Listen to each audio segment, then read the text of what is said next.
I apologize. Let's start with our opening clip for the day. Here we go.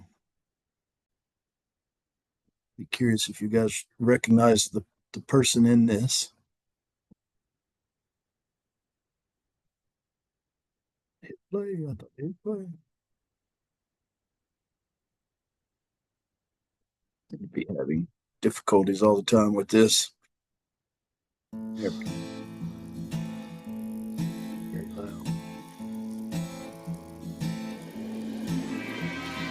Я люблю свою страну, люблю свою жену, люблю свою собаку. Я всего на свете член, почти что супермен, но редко лезу в драку. Знает весь двор мой приговор, слуга народа.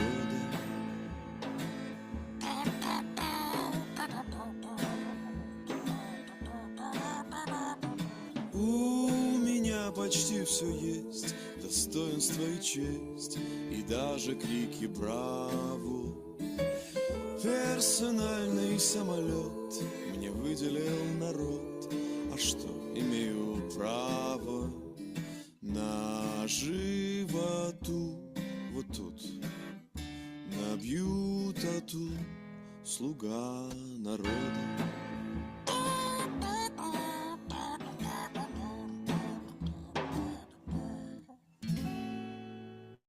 Good morning, everyone. Let me end that before it goes to something else. And happy Friday morning to you all.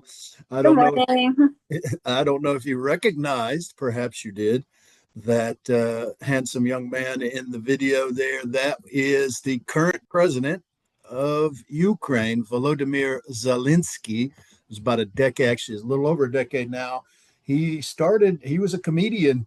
He was a professional comedian. He started his career as a comedian, and that was his very popular the theme song to his very popular Ukrainian television show, Servant of the People, that ran from 2012 to 2017. And just briefly in the show, he plays a high school history teacher who in one of his classes goes on a rant about corruption and all the problems in Ukraine. Unbeknownst to him, one of his students is recording his rant, and later posted on their equivalent of YouTube. It goes viral. He becomes widely popular, and he is elected as president in the show of Ukraine. So, in one of those very strange examples of life imitating art, after the show ended, a couple years later in 2019, he ran for and won the presidency of Ukraine. So, really just an odd twist there. As today, we wrap up our discussion of post-Soviet history with a look at post-Soviet Ukraine and, of course, the current conflict. And I'd like to work in a discussion of the film. Hopefully everyone had a chance to see 2,000 Meters to Andriivka. Our overarching question for today being, what factors led to this horrific war and ongoing conflict between Russia and Ukraine? Just very briefly, I have it here on the PowerPoint, and it's on the syllabus. So remember, for this Friday, I should say Friday, reading an assignment for Friday, February 13th by class time, 11 a.m. Excerpts from Mahatma Gandhi, a couple of autobiographical readings by Mahatma Gandhi, All Men Are Brothers, autobiographical reflections, and Passive Resistance from another one of his works. So that online post 3 with the prompt, please respond to that by class time on Friday, as we'll work in next Friday, a week from today, we'll work in a discussion of Gandhi, excuse me, and his writings into class that day. And hopefully, by the way, we will be back in class surely by Monday. Everything will be back to normal. That, by the way, just so you can plan ahead, that's a total of about 50 pages of reading, just so you know. I've signed several things about India over the years and never could find anything that I liked. And I asked one of my colleagues, Jill Bender, who teaches British Empire, including India, and she said, why not use some of Gandhi's own writings? And it was perfect. I mean, I went through it and found excerpts. Again, it's about 50 pages total. It was a lot longer than that, but it has students have like this. I mean, you're reading Gandhi himself, his own views, his life. So I think you will find it very interesting. So online post for that, 50 pages of reading due a week from today by 11, and we will talk about it in class. Last week, I'm going to jump right in here. We left off with late Soviet, post-Soviet Russia, late Soviet society and post-Soviet Russia. And today, then, we're shifting gears to Ukraine and the current conflict. But I want to touch briefly. We're going to go way back. This is one of those lectures where we start with the early stuff. I hope you can all see the notes on here, just a little bit of background. And this background, I think, is important because it is relevant to the conflict today. I will link it here in some sense to the conflict today. First of all, Russia, as we discussed, by far the world's largest country in size, relatively sparsely populated, by the way, has a smaller population than the United States by quite a bit. Its population, most recent estimates, around 144, 150-ish million or so. And Ukraine, we see it here on the map with in Ukraine. I found a map with the capital. It's usually most often in Russian Kiev, Kiev, but the proper Ukrainian spelling, which has become popular of late, and is Kyiv, Kyiv, right there in the heart of Ukraine. That's the country's capital, and Ukraine is the second largest country in Europe. By the name, Ukraine, the name of the country, comes from the Slavic root word meaning frontier or borderland. So it's from a sort of a Russian perspective. That was their frontier. That was their borderland. It is the second largest country in Europe and has a population estimated around 46, maybe up to 50 million. A lot of people, when this war started, by the way, said right off the bat, there's no way Ukraine's going to be devastated. They're going to be defeated quickly and easily, simply because of the population numbers. And obviously now we're very near the 4-year mark of the current conflict, which started on February 22nd with Russia's invasion, February 22nd, 2022, with Russia's invasion of Ukraine. And obviously, the Ukrainians have managed to put up a fight, as you saw in that film, 2,000 meters to Andriivka. And, population numbers are not singularly determinant in the outcome of conflict, or Russia would not have lost. Soviet Union would have definitely not lost the war in Afghanistan. U.S. would not have lost the war in Vietnam, et cetera, et cetera. That alone is not the key determining factor. But anyway, there was a lot of talk to that effect in the early stages of the war. The other thing I'll highlight here with regard to, I think it's definitely one of the reasons that Putin has decided to, cursor's not working, to invade. It's this area in here from really initially Kharkiv, but around into southeast and including Crimea, the peninsula that juts out into the Black Sea, which Russia occupies. Russia occupies about 22% of Ukrainian land now around this area. And it happens to overlap with, it's not in entirety, but it overlaps with some very mineral rich oil, especially coal, by the way, in the Donetsk region. Donetsk, a very coal rich area. And also some of the best agricultural land in the world, the Black Earth region, as it's known. Historically, Ukraine was known first as the breadbasket of the Russian Empire prior to the 1917 revolution that we talked about, and then the breadbasket of the Soviet Union, because it grew most of the food, including for export for the Soviet Union. So Ukraine is very, very important as agriculturally, and in terms of some, at least to some degree, in terms of mineral resources as well, and including some degree of oil, a little bit of oil. But historically, and this is why I think, like I say, I want to go way back at the beginning, the roots of Russian, Ukrainian, and also, if you'll notice, Belarus with its capital of Minsk here, they all share the same point of origin, which is the medieval empire of Kievan Rus, based, of course, out of Kyiv, the current capital of Ukraine, which was a thriving medieval empire from the 9th to the 13th centuries, Kievan Rus. And again, all three of those countries, Ukraine, Russia, and Belarus, claim their origins to that point It was a very thriving medieval empire up until the 13th century, when it was devastated by the invasion of the Mongols coming in from way out in, well, Mongolia, right here on this map, sweeping across that vast terrain there, and they devastated Kievan Rus, including the cities, including the city of Kiev itself. And in 1240, as a matter of fact, is the December 7th, 1240, the Mongols invaded and devastated Kiev, and that basically brought an end to Kievan Rus.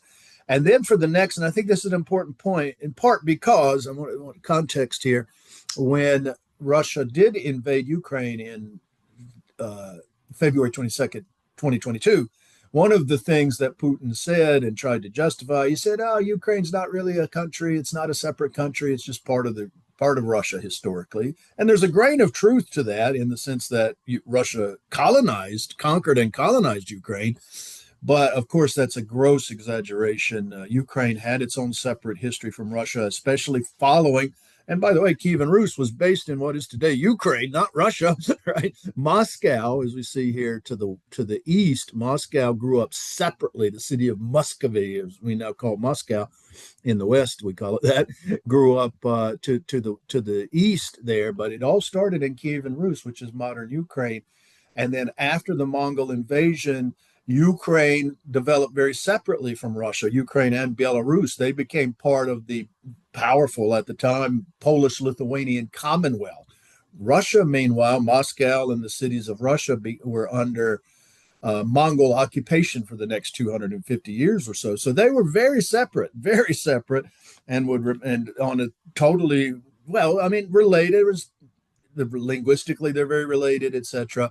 But and culturally, share the same religion, Eastern Orthodox Christianity. I mean, there's a lot of similarities. There's a lot of overlap, of course, but they were on a very different historical trajectory nonetheless, with Ukraine part of the Polish-Lithuanian Commonwealth and Moscow developing separately, and in part for 250 years under Mongol occupation. It's very separate, very different. And it's not until about 400 years after the Mongol invasion, which is to say the middle of the 17th century, finally then they do sort of become re-entwined or re-entangled, right? Because Russia by that time was in an expansionary mode, as we see on this map, sort of almost like a jigsaw puzzle. Russia is putting its pieces together bit by bit, and they manage in the middle of the 17th century to essentially colonize what is today Ukraine. And I think that's the proper term. We don't usually think of Russia as a major colonial power, but it was.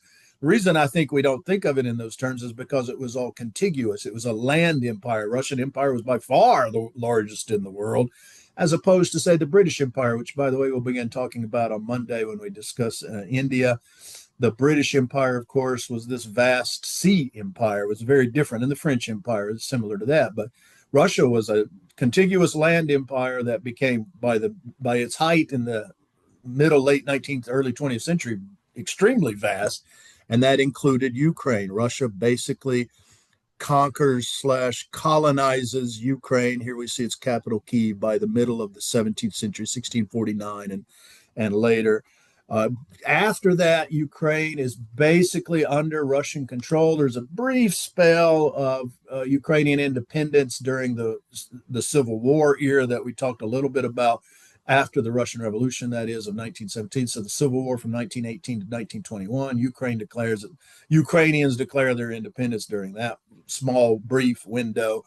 But then it doesn't last, and Ukraine is then reabsorbed into the Soviet Union by its origins in 1921. So Ukraine has, in short, for a very long time, until its independence in 1991, with the collapse of the Soviet Union, Ukraine was very much under Russian control.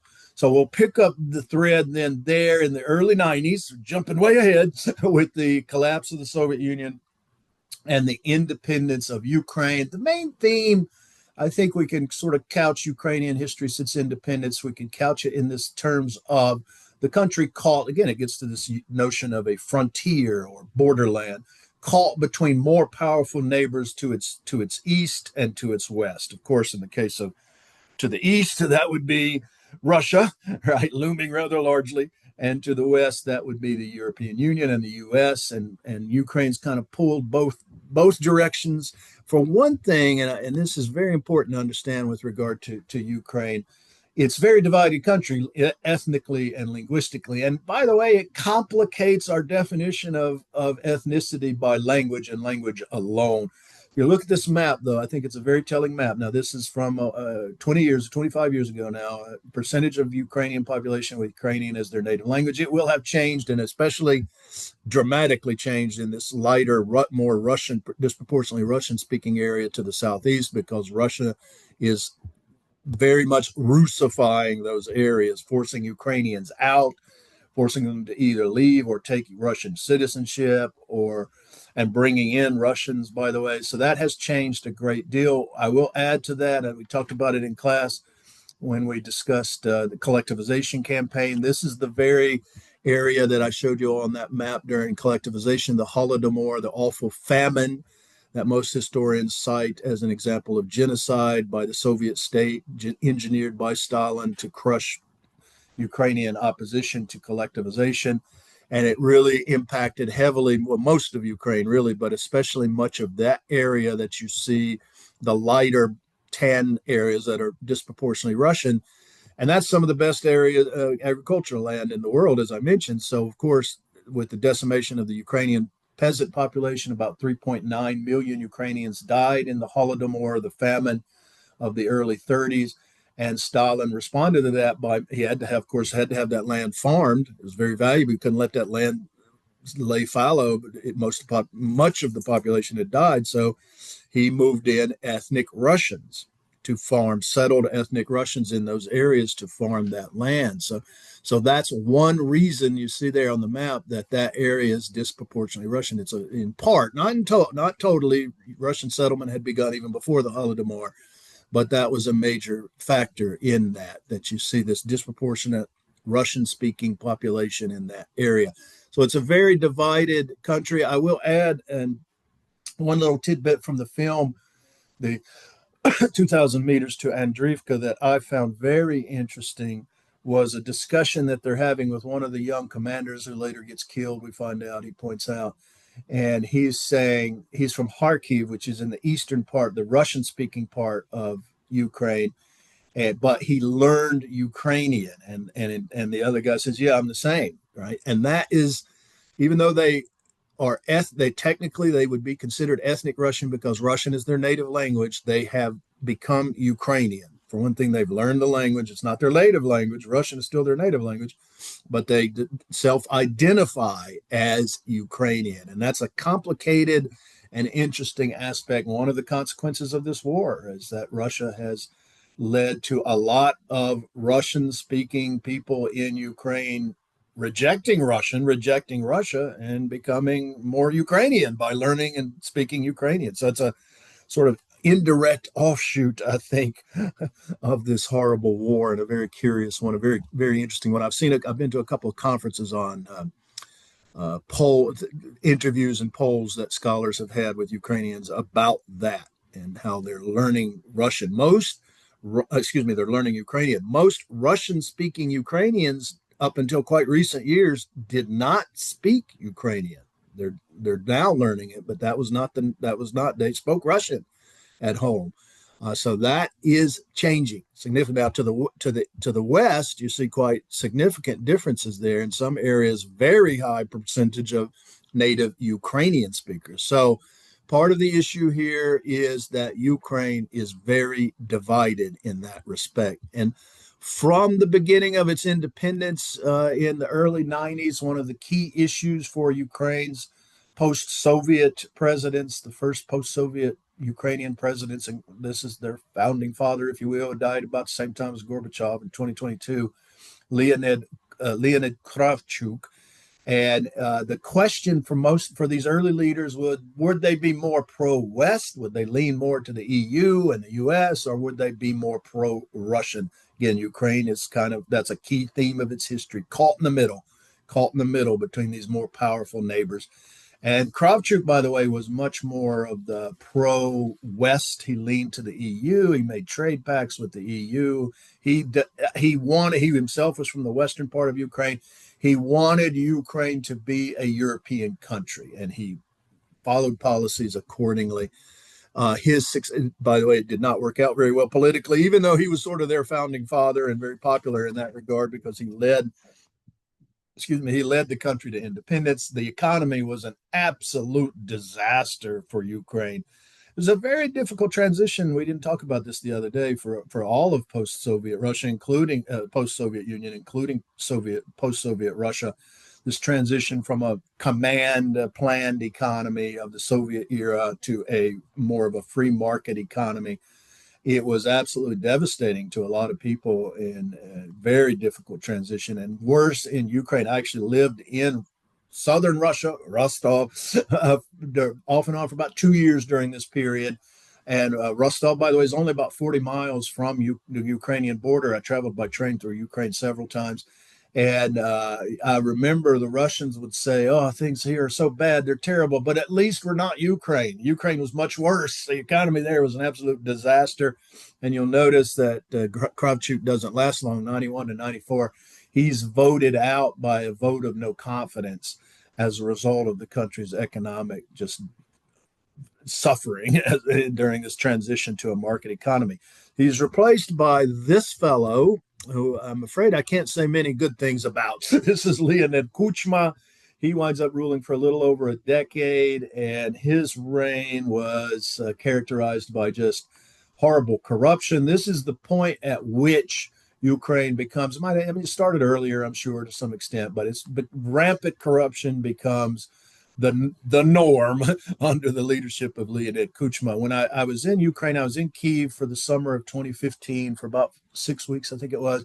And so I interviewed a lot of Soviet Afghan war veterans as part of my research project. And I remember one telling me, it was very, very specific statement. He said, Leonid Kuchma was basically the mafia don of Ukraine. I mean, he started this period of just rampant corruption, and he ruled. He wins re-election. The economy did improve somewhat under his. I don't think it was necessarily because of him, but there were economic improvements. He won re-election for a second term. But interestingly, he had also overseen this extremely corrupt process of privatization. Again, part of this transition to a market economy that Russia had also gone through, also with difficulties worse in Ukraine.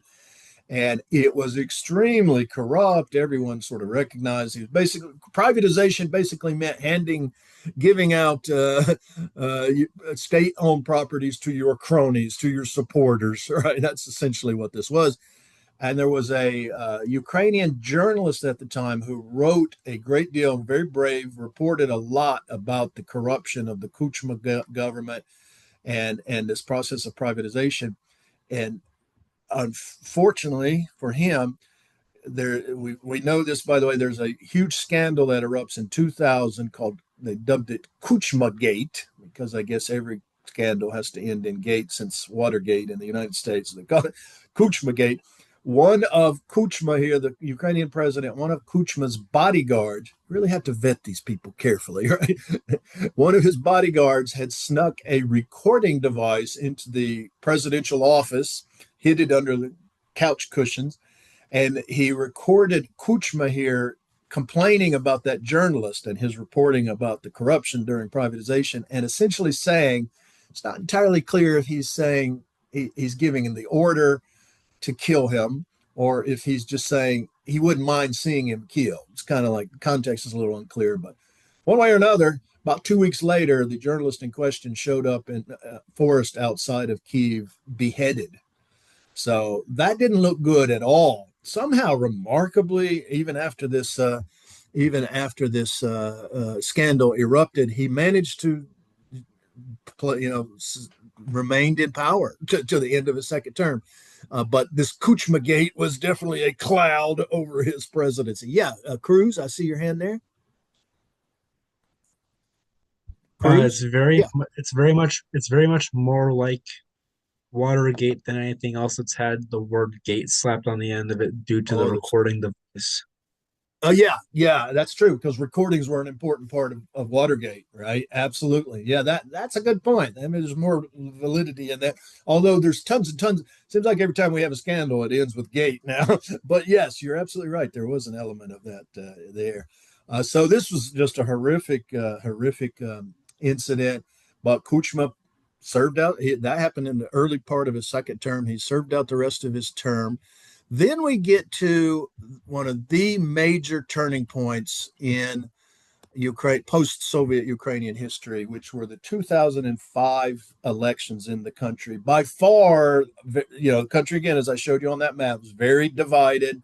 The elections up to that point had been very divided, with the eastern part of Ukraine going with the pro-Russian candidate and the western part going with the more pro-West candidate. But it really hits the fan, shall we say, in the 2005 elections, which pitted the pro-Western candidate Viktor Yushchenko against a very pro-Russian candidate, Viktor Yanukovych. Yushchenko's campaign was buttressed by a number of U.S. advisors. The Bush administration here in the U.S., Bush Jr., sent over campaign advisors. Bush had just won his own reelection in 2004 to help out Yushchenko. Meanwhile, Putin's doing everything he can to help out Yanukovych. And interestingly, and this is another kind of common theme of this, we mentioned Navalny, the main opposition leader in Russia last time, who was poisoned in Germany, and a number of other figures who have been poisoned in post-Soviet areas, including Ukraine. Because in this case, Yushchenko, the pro-Western candidate, during the campaign fell mysteriously ill, and it turns out that he had been poisoned by a type of, they call it dioxin. I don't know anything about this stuff, but it's called a dioxin. And the reports were that this was a poison common in Russia, but not widely available outside of Russia. We're not clear who did it. That's one of the things about poisonings. It's like plausible deniability. You can always, nobody knows for sure. And the Russians denied it, of course. But Yushchenko fell quite ill. It looked like for a while he might have to drop out of the race. He did not drop out of the race, and he managed to recover. By the way, here's a very telling photograph of Yushchenko before and after this poisoning. You might think, looking at these two images, the poor guy's just aged horribly, but this was all during the same summer of 2005 during the campaign. I think these photographs are about 4 or 5 weeks apart. This is a result of the poisoning, in other words. He recovered, thank God. Okay, But so how does the yeah, poisoning work? How does the poisoning work exactly? Because it looked like he grew like bumps and discoloration as well. yeah, What? exactly. And boy, who was that? Who asked that question? Was that you, Angela? Angela? Yes, me, Angela. Yeah. Yeah. Oh, okay. Thank you for a good question. Boy, unfortunately, I can't answer it in terms of the nuts and bolts as far as how the dioxin works. Honestly, I have no clue. But yeah, you can see it had a horrible effect on the poor guy. He's a very handsome dude too, right?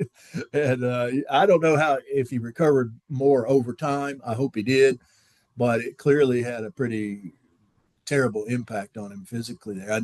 I do remember there being reports that they thought he was going to die at first. So the fact that he pulled through, he not only pulled through, he remained in the race, which brings us then to our next point here. And I'm sorry, Angelica, I just can't answer the nuts and bolts part of the details of that. No, you're fine. I would like to know, actually, if anybody can find out. Okay, getting ahead of myself here.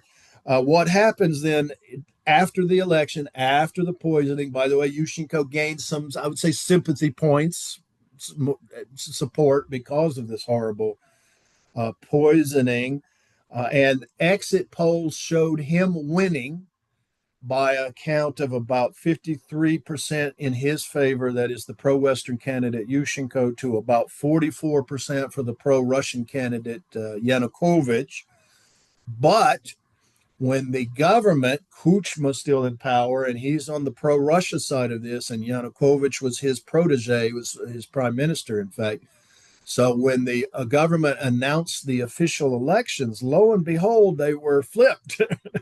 And guess what? Yanukovych, according to these official elections, won by a vote 49.5% to his favor, and Yushchenko, according to this, won only 46.9%. But everyone called foul on this. There were international observers, God bless him, our former president, Jimmy Carter, who was always very active in that sort of thing, was among those who was observing the polls and said, and they released a report saying that this was very quickly, by the way, released a report saying that no, this was not a fair, this did not reflect the true outcome, the true wishes of the Ukrainian electorate. So it leads to a major series of uprisings, protests, and then the scandal deepened.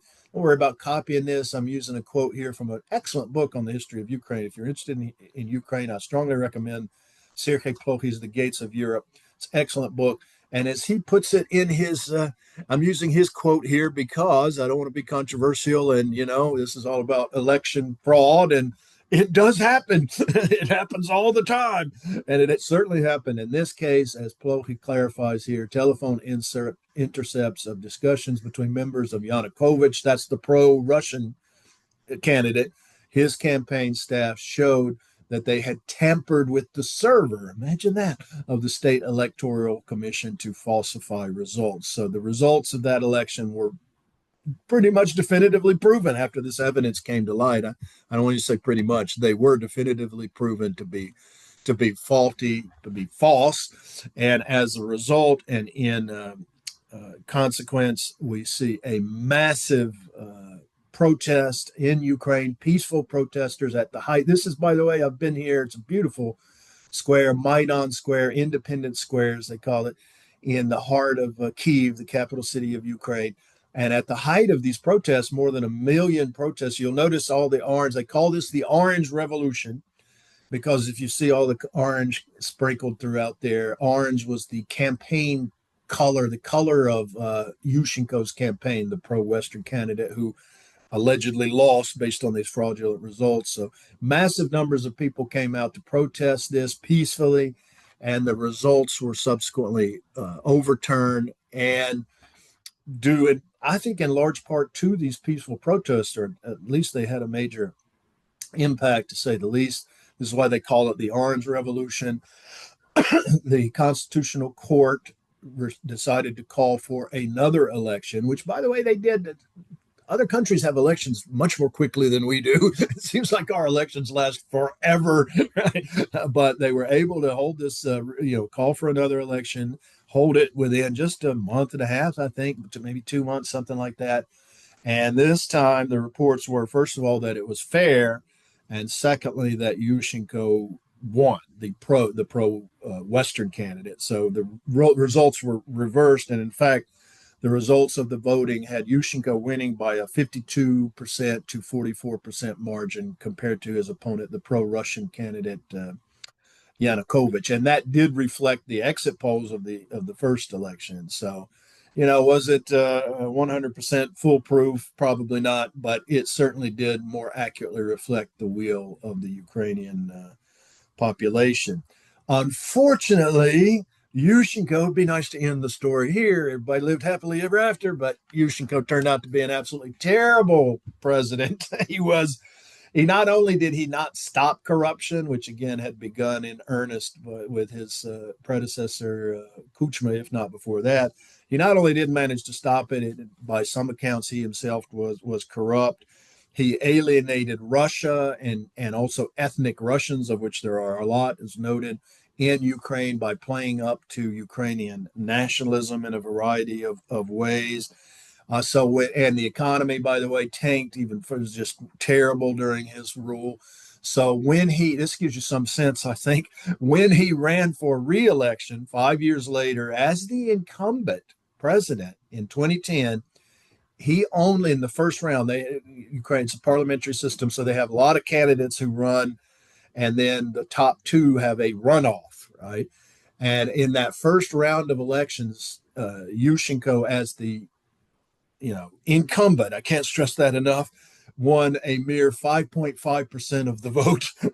So he had clearly not done very well and did not have much popularity, to put it mildly. So in those 2010 elections, then we get the following follow the candidates, and the winner on the left on my screen, I assume it's the same for you, is the same guy from '05, the pro-Russian Viktor Yanukovych. He defeated the very outspokenly pro-EU candidate Yulia Tymoshenko, who had been Yushchenko's prime minister, split with him, ran against in that first round, and finished in the top two. So they had the runoff. But this time Yanukovych won, and won fairly. Nobody disputed this one. International election observers agreed that he was a winner. It was quite close. It was very close, but Yanukovych definitely won. And by the way, I think, again, in terms of showing just how the electoral maps especially show the division and how divided Ukraine is. So I want to show you for this one, for this 2010 election here, the electoral map and the breakdown. Everything in blue went for Yanukovych. He himself, by the way, is from the Donbass, the Donetsk area, down in the dark blue areas here.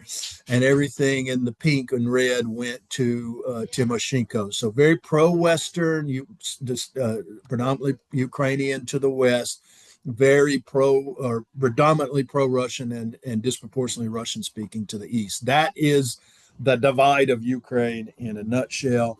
And Yanukovych won that election.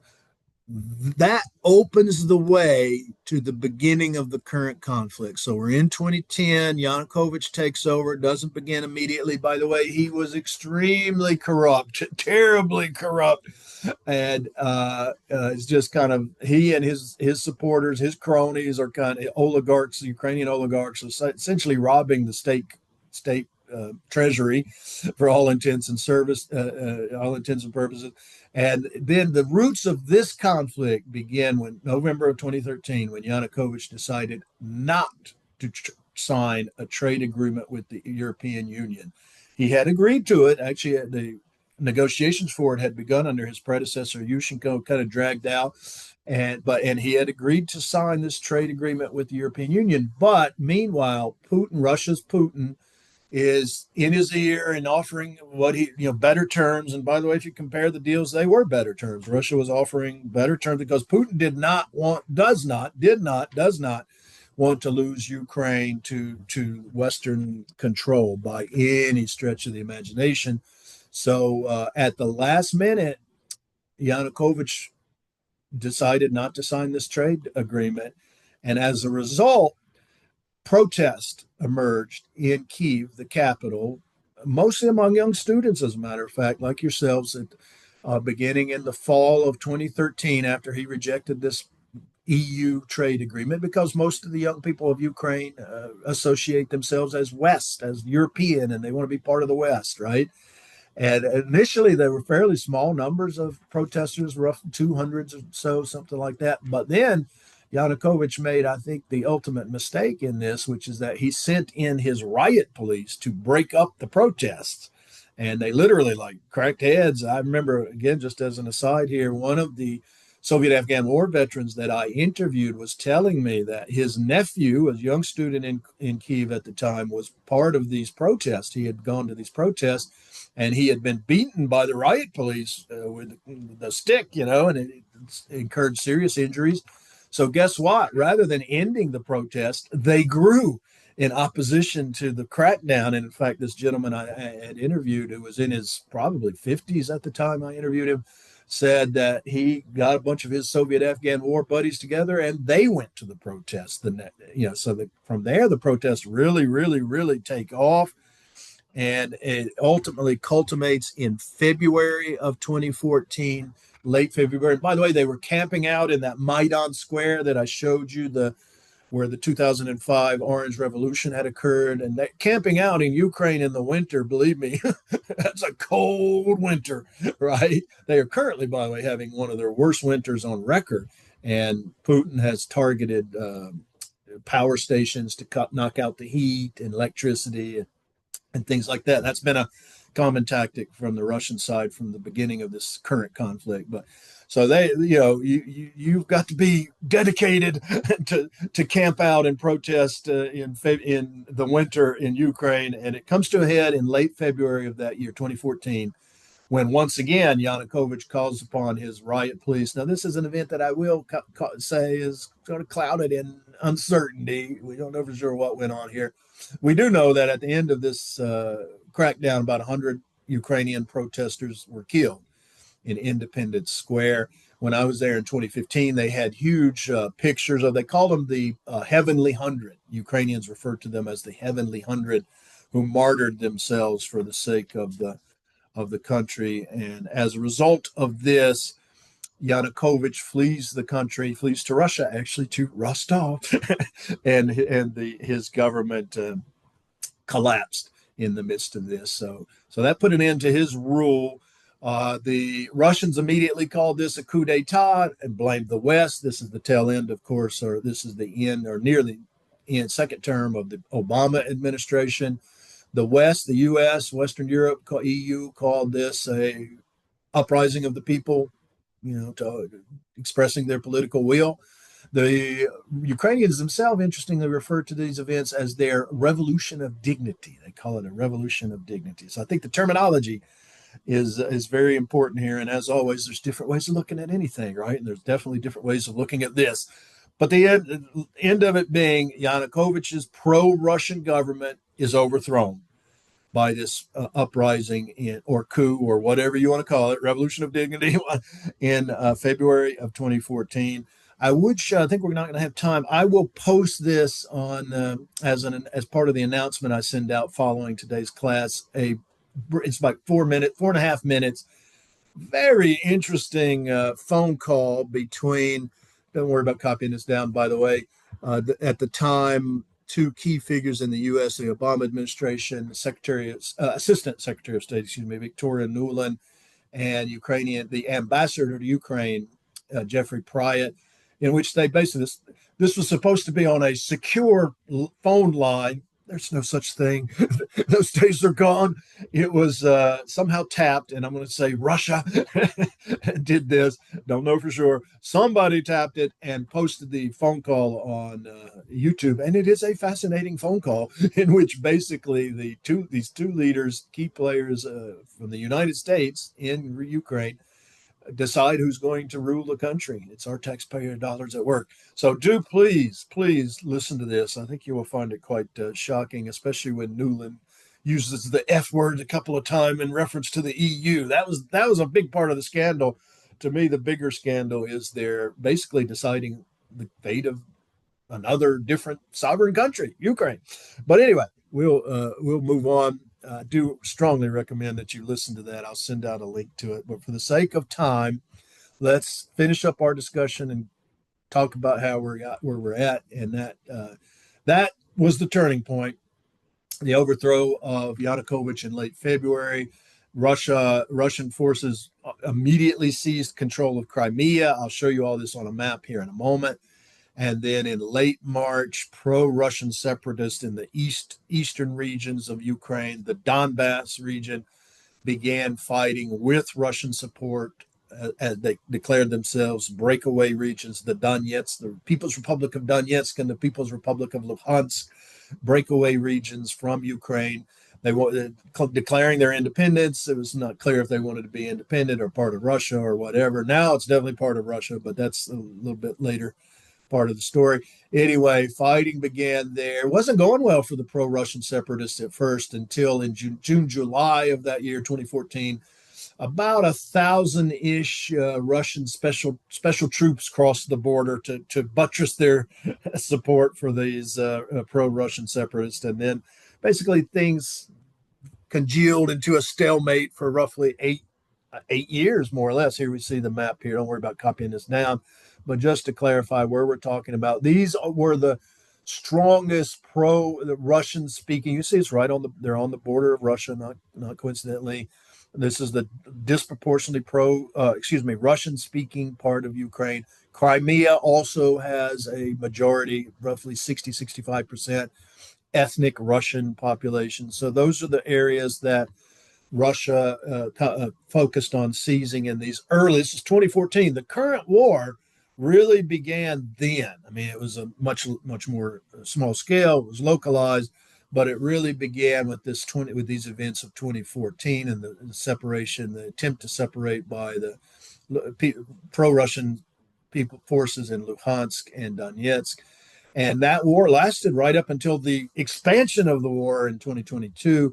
The UN, as noted here, estimates that in that conflict, roughly 14,000 people lost their lives. So it was, localized and relatively small scale. When I was there in 2015, you would not really have. I did meet a few refugees from that region, but on the whole, you wouldn't really have known that there was a war going on. To be honest, it was pretty muted at the time. Finally, then jumped forward a few years, and in 2019, as I mentioned with the outset there, and the video clip from the television show, Volodymyr Zelensky, the populist challenger and former comedian, won very convincingly. I'll show you that map here too in a second. And boy, does it look different from all the other electoral maps. He was won by 73% of the vote, which had not been, even close to heard of prior to him. He defeated the president the incumbent who had replaced Yanukovych, who was Petro Poroshenko, also very corrupt. He was a candy magnate, one of these Ukrainian oligarchs who had gained a great deal of wealth with his candy factories. But he was supposed to give all that up when he became president, and it turns out he had not done so, and he'd sort of hidden it with other, relatives and whatnot, et cetera, et cetera. But long story short, Zelensky, who is Jewish, by the way, I think that's an interesting point. Ukraine has a terrible history of anti-Semitism, no doubt about that. So does Russia, by the way. So does much of Europe, for that matter. But Zelensky is Jewish, and he won these elections overwhelmingly. In fact, here's that electoral map, minus Donetsk, Luhansk, and Crimea. Poroshenko won his home area in the far west, but Zelensky won the vast majority of that country. And you can see that, contrast that with what we saw in the previous maps. And here we see him again from his TV show, and Zelensky more recently. And alas, then the war, as you know, as I've mentioned, began. The current conflict, expansion of the war that had begun in 2014, localized, began here with Russia's invasion of Ukraine in late February 2022. By the way, Putin said publicly at the time he thought the war would last maybe 2 weeks, that Russia would take over all of Ukraine. He thought that Zelensky would flee the country. On the contrary, not only did he not flee, he rallied the population, he rallied the people of Ukraine and the world, for that matter, against Russia. It was not long before that war really bogged down into a stalemate. It has become a very bloody, high casualties on both sides. Been a little bit of movement in recent months to Russia's advantage. Russia has gained more territory, but on the whole, excuse me, overall, the war has not moved much. The front lines have not moved much. Russia occupies, I think it's now about 22% of Ukrainian territory. In fact, let me show you. Here's a map. I wanted to highlight this map because we don't have much time. We'll have about 4 minutes. Bakhmut is the city here that was very near the village of Andriivka in the film, the battle of the 2,000 meters to Andriivka. The battle for that small village is in the outskirts of Bakhmut, which changed hands a couple of times. And in fact, as they mention in a postscript of the film, after the Ukrainians took it and put the Ukrainian flag up, not long after that, the Russians retook it. Then I wanted to end then with sort of where we're at now, the most recent map I could find, January 27th. And again, Russia controls that swath, that southeastern, I don't know how well y'all can see that, southeastern swath of territory. They've controlled Luhansk, Donetsk and Luhansk for a while in Crimea, and then they now control most of these other territories around here as well. Let me end then on that note, and I would love to hear let me stop share. Now I get to see you all. Well, most of you are not showing yourselves.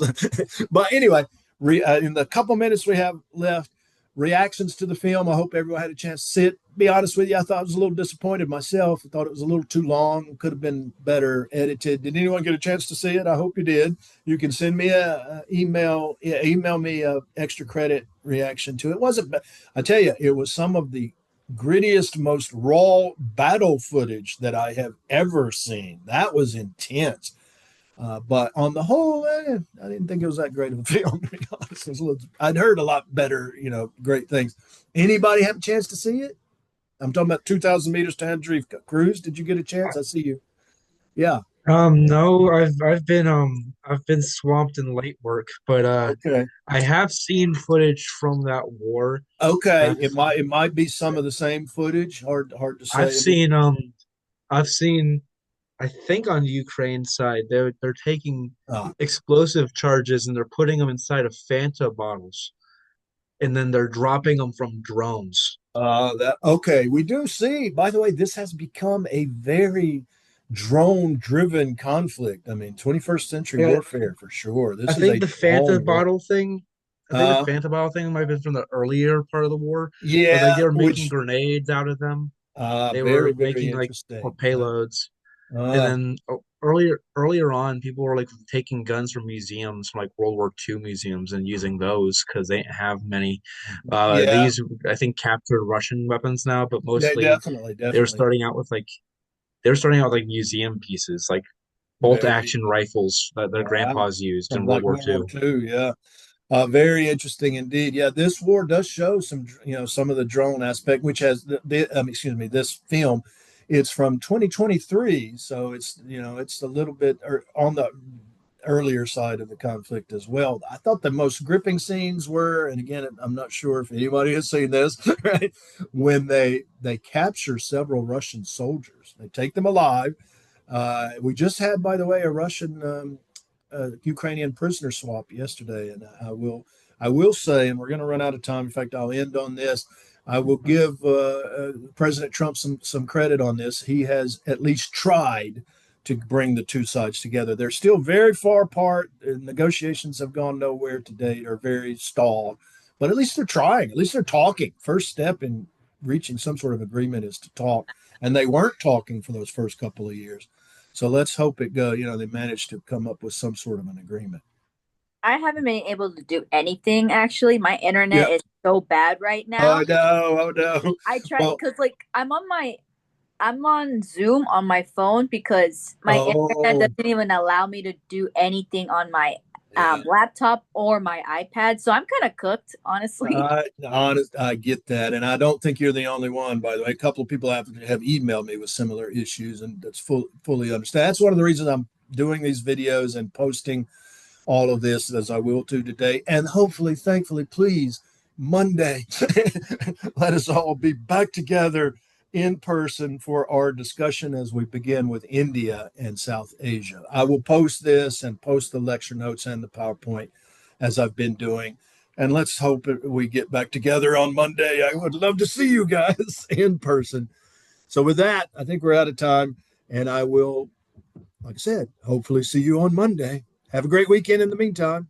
See y'all Monday. Thank you, you too. Bye. Bye. Thank you.